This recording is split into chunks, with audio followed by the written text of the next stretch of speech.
My husband became a human gas chamber after eating a bunch of honeycombs. Now, it has become the biggest regret of his life. I went on vacation for 3 weeks with some friends and left my husband at home because he didn't want to go and had to watch our dog. I came home yesterday and found out that he bought some honeycombs from our friend's father. He has been sitting in the living room just eating the honeycomb, like the whole thing with all the beeswax and bits in it. I told him it wasn't healthy, but he said the wax is edible, and he's eaten 6 of them. So, about 3 weeks ago, I flew to South Korea for a vacation with friends there. My husband didn't want to go and said he'd be fine staying home and watching the house and dog. I trusted him because he's a 40-year-old adult man, and I assumed he'd be able to feed himself like a sane person despite possessing the cooking ability of a cactus. I was wrong. I should have dragged him and the dog to another country. What my husband decided to do during his 3 weeks without me was absurd. I would have been happier if he cheated on me instead. He ordered nothing but Taco Bell through DoorDash after he somehow broke my stove by cooking an entire 15-pound bag of red lentils all at once. Then he didn't bother to get a bowl for his lentils. He just ate them straight from the pot, stuffed the pot into the fridge, and broke one of the shelves inside it.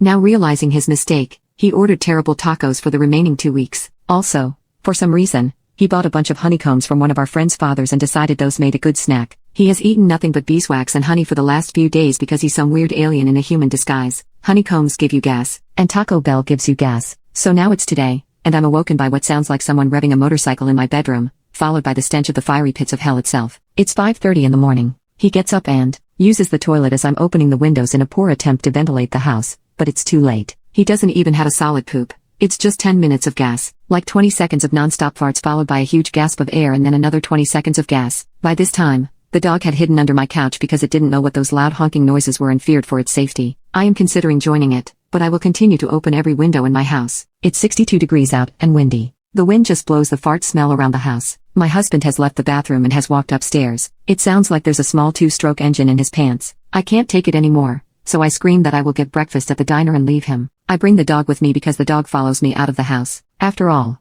it also doesn't want to be here right now. Update: it's 9 o'clock, and my husband texted me to tell me to rent a carpet cleaner from Dollar General because he trusted a fart and shat all over the living room floor. It's going to be one of those days. Update 1, it's 10:23, and I've returned home after a lovely day of walking my dog around the park, getting coffee, renting a carpet cleaner, and tuning my motorcycle to a house that smells like Febreze and Lysol. I took so long screwing around that my husband had time to harass our neighbors and borrow a spot-bought carpet cleaner that didn't clean our carpet. I gave him the instructions for the carpet cleaner I rented for a stupid amount of money from Dollar General, and I'm now locked in our bedroom. He's allowed in when the house is fixed, and he's no longer filled with more gas than the Hindenburg. Update 2, if I don't survive, it's 11:40. I can't hear the carpet cleaner anymore, but I can still hear the horns of Jericho as my husband continues to fart. He's smoking too, and the pot smoke and farts are leaching into the bedroom where I'm unsafely locked inside. Oh yay. Update 3. I survived the gas attack. I fell asleep and woke up to a bazillion comments on this post, a dog that also shat on the floor, and a husband that is now gas-free but had been on the toilet for so long his legs went to sleep so he fell off the bathroom and ripped the towel rack off the wall. He did try to put the towel rack back,